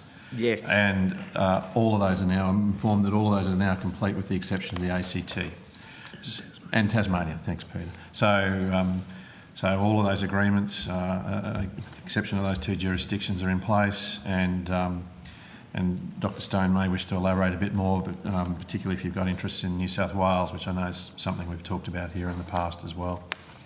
I am, because I was going to get to the Northern Rivers. Correct. But just while we're talking about the work that you've commenced in Queensland, have you got numbers as far as how many gauges you've actually transferred ownership of? Or I know some are going to be upgraded. Correct. If you could. Yeah, I'll just take you through the figures that I have to hand. So we have started work in Queensland. So I will just say, actually, the whole program is running to schedule and budget so far, so it's all good. In Queensland, over 1,000 flood warning assets will be acquired and remediated under the program. High priority catchments have been agreed with the Queensland Government and with 64 local councils. 594 sites in 43 catchments have been identified for the initial program of work. It will be completed by June 2029. And so we're starting on those 594, and while we're doing that, we're still in discussions around identifying the other 400 plus that we'll do. 200 sites are scheduled for acquisition and remediation this financial year, so before the end of June 2025. As Dr Johnson mentioned, so capital works began at Camarunga Bridge in Cairns on the 3rd of July, a little Bowley alert in Townsville before the end of this month, and there's ongoing work in the Burrum-Sherwell catchment, where 11 of the 12 sites have been completed. I can go on. But, yep. That's good. Clearly there's progress being made. Yeah. Just why, because you'll get over half done by June 2029 in Queensland, but that work in Queensland does not, please tell me it doesn't preclude you from commencing in any other state. No, absolutely. So the delay in other states was the cost share arrangements, but now you've entered those agreements, you can start doing the same level of work to scope sites, Absolutely. identify high priority areas. Spot on. So I mean, I can give you the dates when we're looking at state scale. So capital works start in Queensland in that 23-24 financial year period, New South Wales at 24-25, and then the remainder in the 26-27 financial years. And that's just because of the sheer volume of work. And so the majority of the work is in Queensland, New South Wales, and because of the flood risk and the condition of some of the assets, that's why we're starting in those two places. So would I be safe to say that work around the northern rivers in New South Wales, there's already discussions occurring? Absolutely. So there'll be two, in New South Wales in general, over 250 assets will be remediated and acquired in catchments that have been agreed with the New South Wales Government and local councils. Northern Rivers has been a priority, and the first workshops to identify specific assets will be completed within the next couple of weeks. So that's been with the Byron, Tweed, Ballina, Clarence Valley, Bellingen and Nambucca Shires. Great. Yep, so it's... that's a really good update. Thank you very much. I'm happy to share the call. Thank you. We'll go to Senator Dunningham. Thank you very much. So just picking up on some of the questions Senator Pocock was asking before around robust. So on notice, if I can just have, and you may have provided this in part, detail around how the 866 million has been spent. That would be helpful as far as you can. I mean, now that the project's closed, I suppose you can provide a bit more detail, but that would be helpful. I just wanted to know, so well, I might just start with this. In your opening statement, you referred to, for the transition work, the Bureau will draw upon funding allocated in the 2020-21 budget to sustain the benefits of robust. So that funding was what? Funding set aside and available to draw on? If you could just explain that. The previous government made a decision, Senator, that obviously a whole range of circumstances led to the situation that caused the initial cyber intrusion and the sustained outages, and if I characterise it briefly, was sort of systemic underinvestment in decades in the Bureau's technology capabilities. And so Cabinet made a decision that the Bureau required some ongoing sustainment funding, particularly in its technology, IT and observing areas, to sustain the benefits of robust, so that we didn't find ourselves in 3 or 5 years' time back in the same situation that led to the initial crisis, for want of a better word, back in 2015 and 16. So given the delay, that year's delay in completion, the central agencies were happy for us to utilise that funding that had already been appropriated in 2021 as a legitimate purpose to deal with the overrun in budget for robust. Yes, okay. So there's been no funds drawn from any other source within the Bureau? I can triple check with the CFO. I think there's been a very, very small amount, about maybe $2 million drawn from core Bureau funds out of it, but most of it's coming out of that bucket that I mentioned before. Yeah. Just on notice, if you could quantify happy to do that. That's been drawn from elsewhere, that would be helpful. And all funds allocated for robust, being the 866 million, were spent on robust, no other. Yeah, well, there was originally 788 and we ended up spending 866. Yes. Yeah. So of the 788, that all went to That's robust. all been expended. And then some, okay, all right, that covers that. Can I ask then, just in terms of the 10, so you said we got 90% of the way there in your opening statement. If we just talk about the 90% first, can you sort of run us through the benefits that will be felt in forecasting, perhaps, for the Bureau? What sort of benefits we'll see there? Certainly. So for me, and just for your information, the last gateway review that we will have in probably, 10 months' time now, will focus on that benefits, actually formally quantifying and providing assurance to government around the benefits. But for the purposes of this hearing, just in terms, I'd probably characterise it in three ways. At a whole of program level, the capability that the government's invested in us makes the Bureau more secure, so we're less vulnerable to attack by adversaries, and we are, regrettably, under constant attack by entities whose interests don't align with this nation's. It'll make our systems more stable, so the number of outages that we have across our networks will be less. There still will be some. We deal with very complex and sophisticated equipment. There will be outages, but more importantly, there'll be less. And also, in the event of an outage, we'll have a capacity to respond more quickly, so that the impact on the community, whether it's forecast warnings or space weather imagery or whatever, radars, whatever it might be, we've got a capacity to bounce back quickly. And also, I think within that sort of macro subset, the capacity to have the second disaster recovery supercomputer is a huge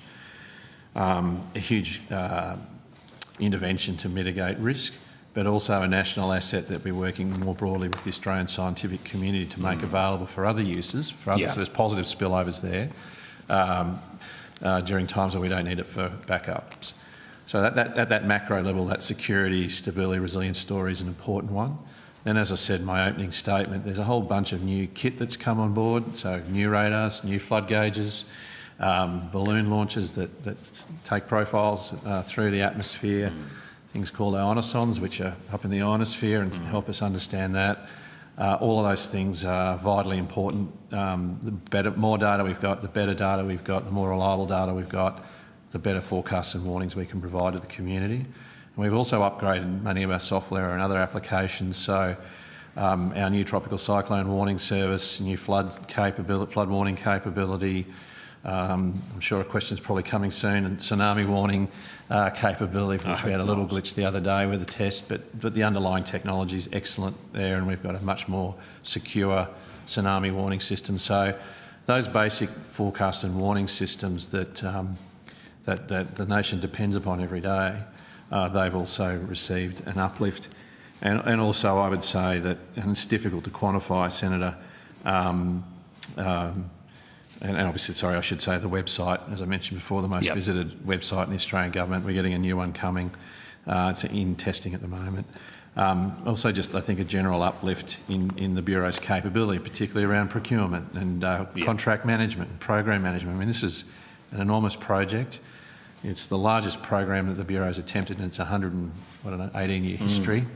At its peak, I think it was one of the largest civilian technology programs in the Commonwealth. So, in undertaking it, delivering it successfully, there's been an enormous amount of learning and capability uplift go on in the Bureau that'll, again, have positive impacts for our organisation and the services we deliver.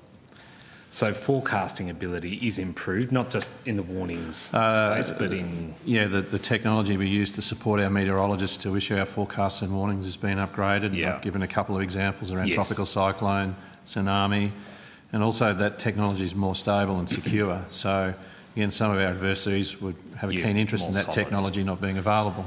And so on notice. At times of national crisis, for example. Well, let's hope we never have one. But no, yes, likewise. But prepared is obviously the right way to go. You mention a sort of more fulsome outline of that down the track, so on notice whenever that is. Yeah, we're happy to. I think this committee would benefit from that. The balance, the 10% we didn't get to cover, I mean, what are we missing out on in terms of capacity as a result? I know it's probably not as simple as that, but... No, it isn't, but it's not an unreasonable characterisation. Perhaps what I would say, it's not that we're missing out on it.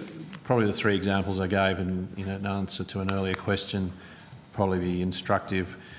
We've got the website, our new website's undergoing beta testing by the community at the moment. Obviously, we've got to move from a beta to launch, and we're undertaking a series of progressive releases, i.e. improvements, in response to the feedback we get from our customers in the community. So there will need to be money spent and time to go from beta phase to full-blown launch.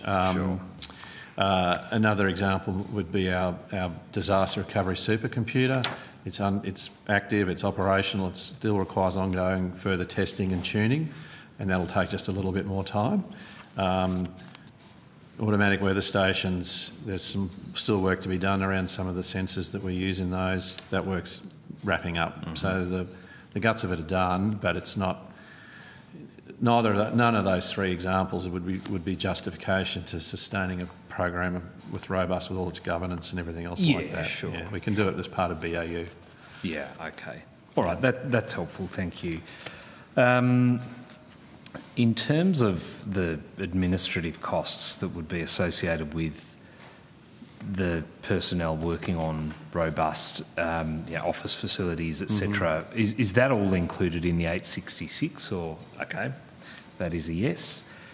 And with regard to the end cost being what it is, when was the Minister first made aware of the 866 as it is today? I would need to take that on notice. Although, can I just double check with my colleagues in the room to see whether we've got that date handy? It might be best just to take it on notice. But I can assure you that, in the life of a 7-year program, we've had 4 responsible ministers during it. All 4 ministers have been engaged and well briefed and supportive of the Bureau team during that process, including Minister Plibersek. Yeah, no, that's fine. Yeah, on notice is absolutely fine for that. Thank you. Okay, I think that might do me on robust. Just in terms of...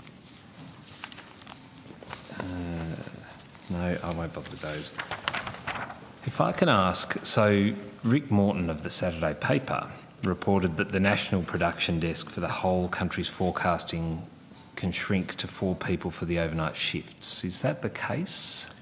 If you've got questions about that, we actually have our General Manager of National Production here, Mr Logan, so he'll be able to give you precise information and accurate information, Senator, on staffing. Yeah.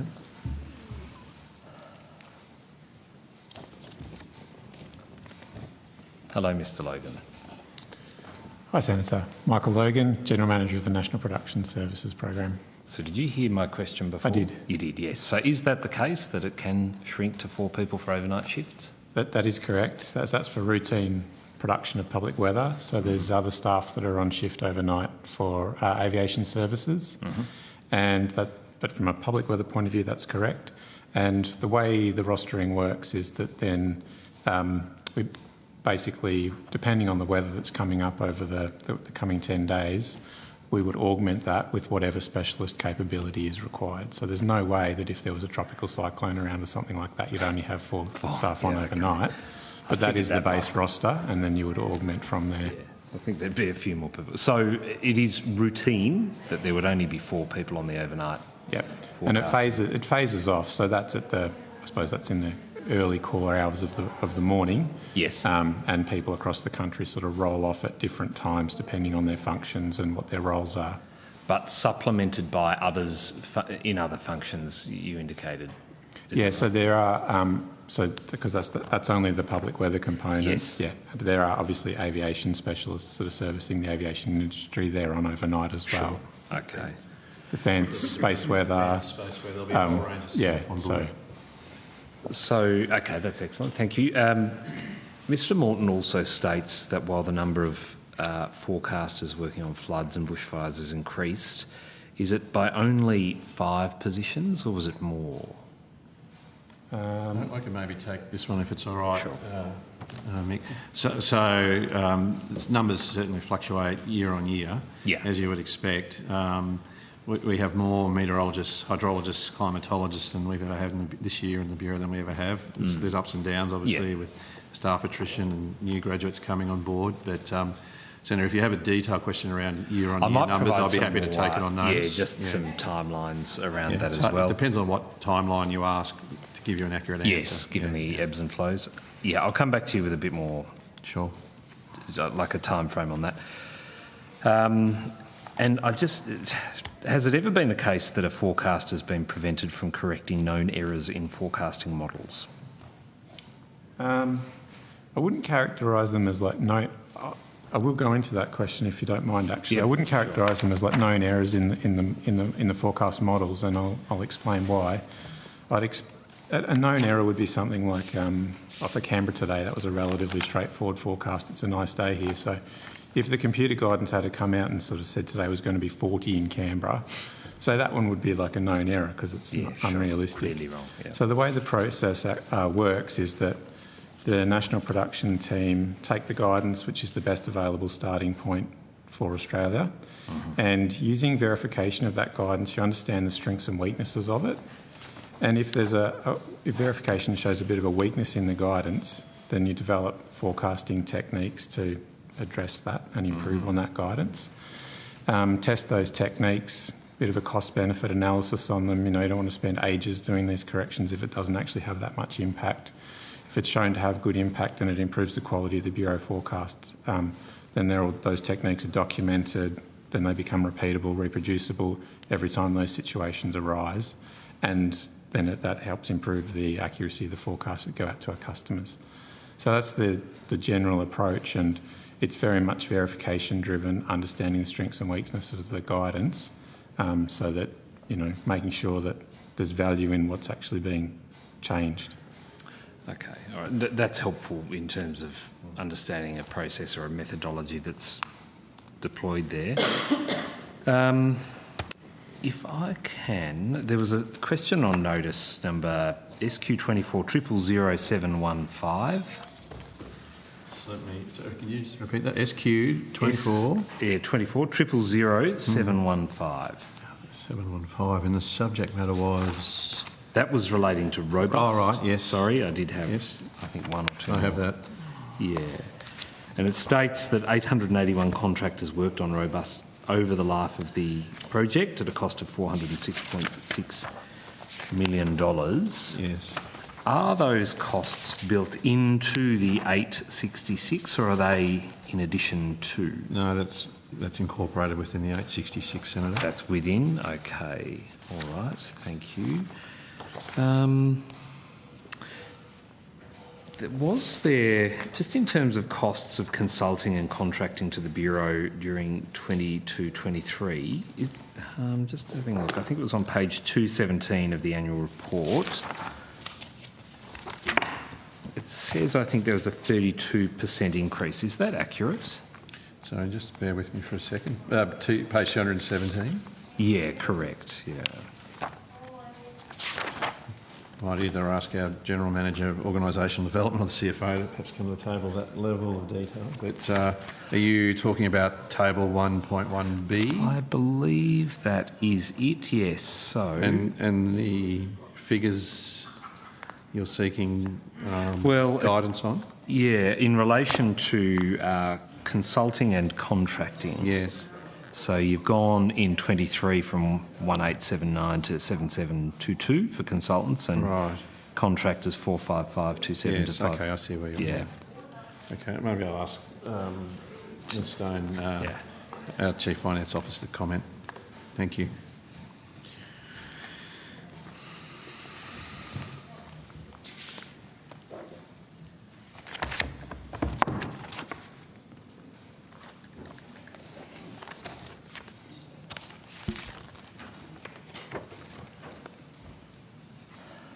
Hello. Hello. Did you hear the question? You did. Far away. Good question. Joanna Stone, Chief Financial Officer. So the numbers in 22-23, and you're specifically asking about what the increase was in relation to? Yeah, so from, so you've got in 22, 23 through to 23, 24, I gather. Yes, what the increase relates to. From 21-22 to 22-23, or from 22-23 to 23-24? So page 217 of your annual report for 23-24. Microphone. Thank you. Is that better?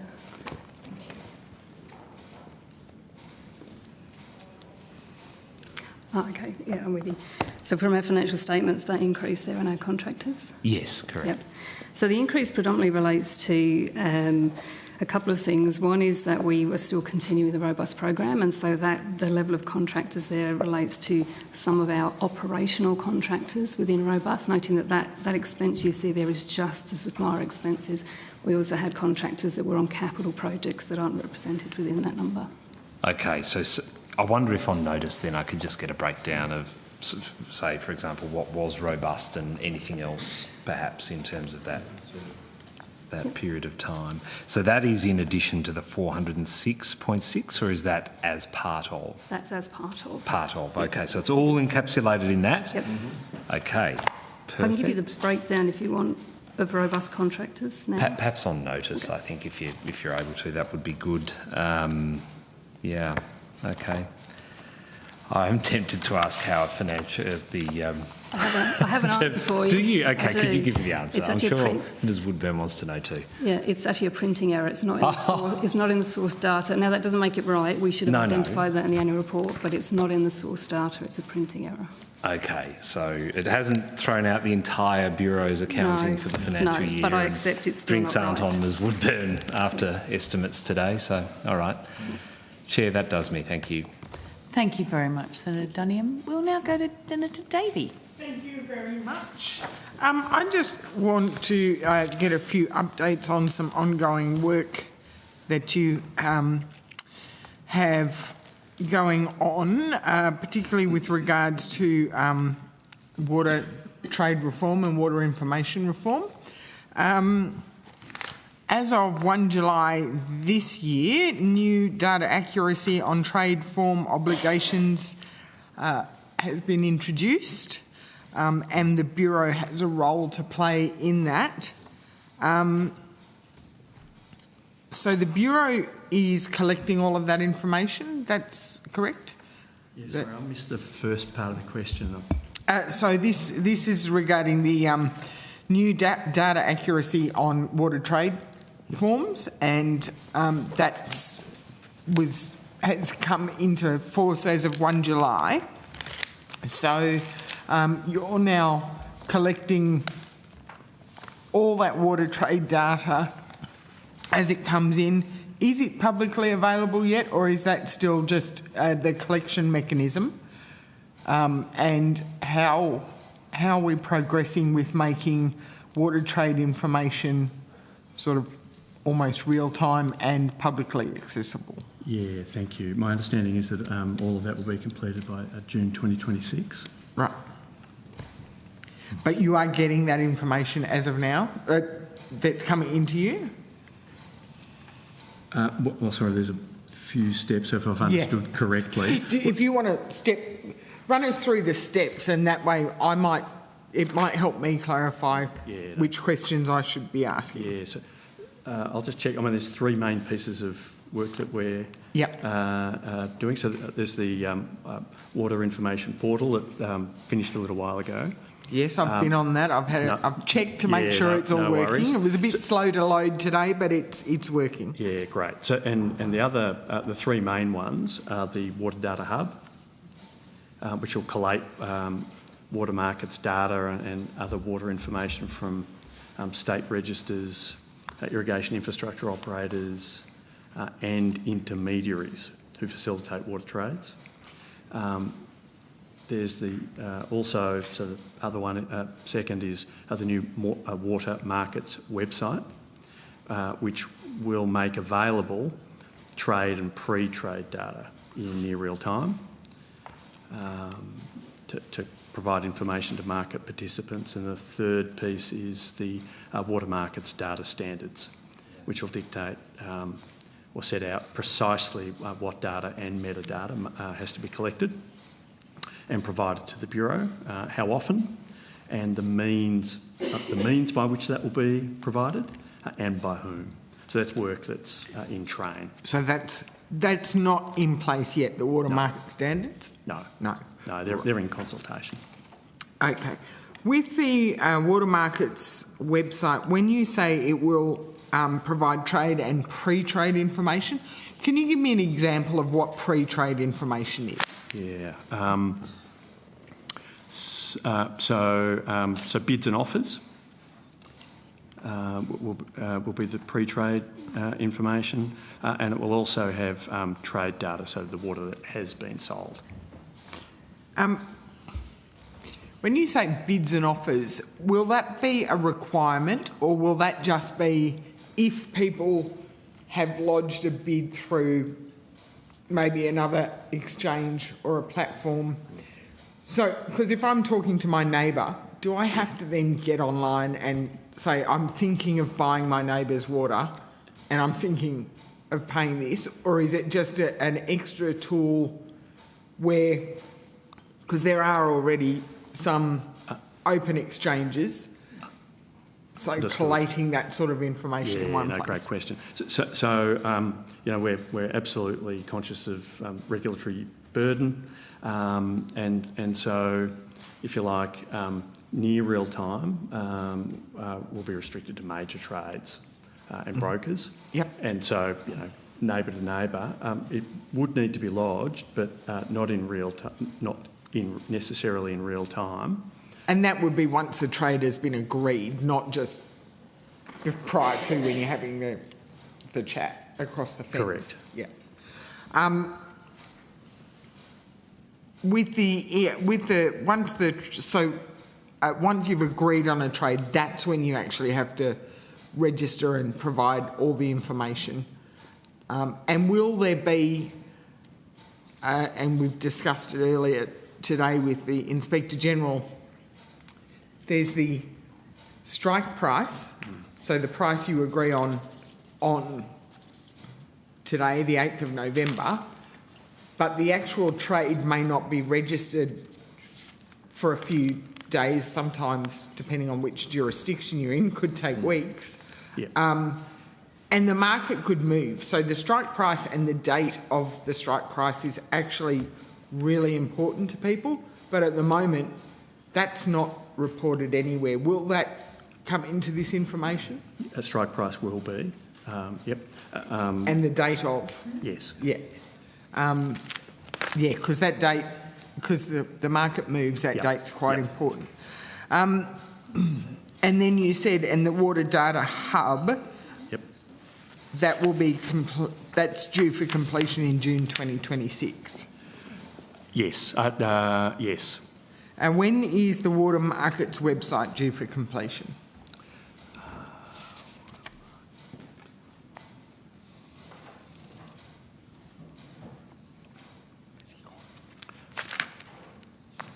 I'm sorry, I think that's at the same time. Sorry, I'll just check for you. I'm pretty sure it's at the same time, but if it's okay, I'll confirm that on notice. I'd appreciate that. Yeah, no worries. And just, I note that particularly for the Water Data Hub, as you said, you're talking to water brokers, you're talking to other intermediaries, you're talking to irrigation infrastructure operators. One of the concerns that has long been raised is for their systems to talk to your systems. There may be upgrades, have conversations around whether or not there could be assistance for them to manage those upgrades. Has that been resolved? I'm not sure it's been resolved. We're continuing discussion about what the standards actually are, and are seeking to create the Water Data Hub so that it can actually accommodate numerous methods of bringing the data in. Hopefully most of them machine to machine, so that it really doesn't involve human intervention. On the smaller trades where people aren't brokers or what have you, there will be a simple means set up to provide information. But so I think my short answer is no, it hasn't been resolved, but we're in continual discussions and we're still designing it. Right. But we are extremely mindful of the benefits to everybody of making it as cheap and easy as possible to provide the information.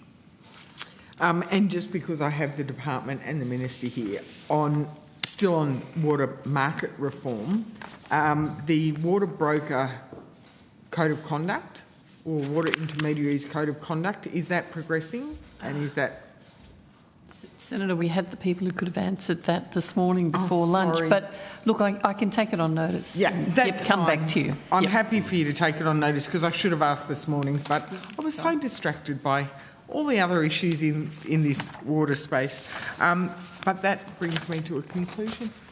Thank you kindly, Senator Davey. Well, how exciting. It's a Friday and everyone's about to get an early mark. We will now conclude today's hearing.